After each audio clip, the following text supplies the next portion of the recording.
আসসালামু আলাইকুম বন্ধুরা, আশা করি সকলে ভালো আছেন। আমিও ইনশাল্লাহ আল্লাহর রহমতে ভালো আছি।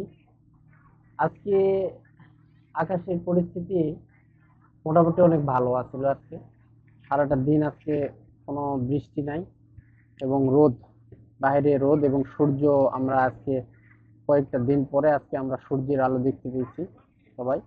এবং বাংলাদেশের পরিস্থিতিও মোটামুটি একদম তেমন ভালো না, কারণ বাংলাদেশে অনেক জেলায় বন্যা, বৃষ্টির পানিতে বন্যা ক্ষতিগ্রস্ত হয়েছে এবং বন্যার্থ মানুষরা অনেক কষ্টে আছে। তারা বন্যার আহ, ঘর বাড়ি এবং অনেক জায়গা জমি অনেক কিছু তলে চলে গেছে পানিতে। এবং অনেক মানে বিভিন্ন শাকসবজি এবং বিভিন্ন ক্ষেত খামার বন্যার পানিতে ডুবে চলে গেছে। অনেক বন্যার্থ এলাকার মানুষজন অনেক কষ্টে আছে। যারা যারা কষ্টে আছে তাদের জন্য আমরা দোয়া করব। এবং বৃষ্টি বাদল আল্লাহর রহমতে আর না হয় ভালো।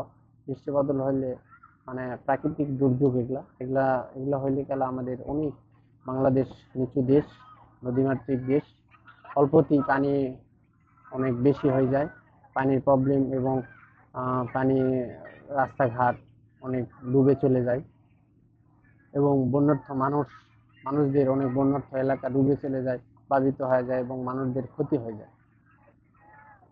তো আল্লাহ পাক আজকে সারাটা দিন কোনো বৃষ্টি হয় নাই।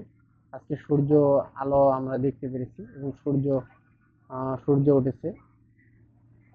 যাই হোক, মোটামুটি আমরা বন্যার্থ মানুষদের জন্য সবাই দোয়া করব এবং তাদের পাশে থাকব।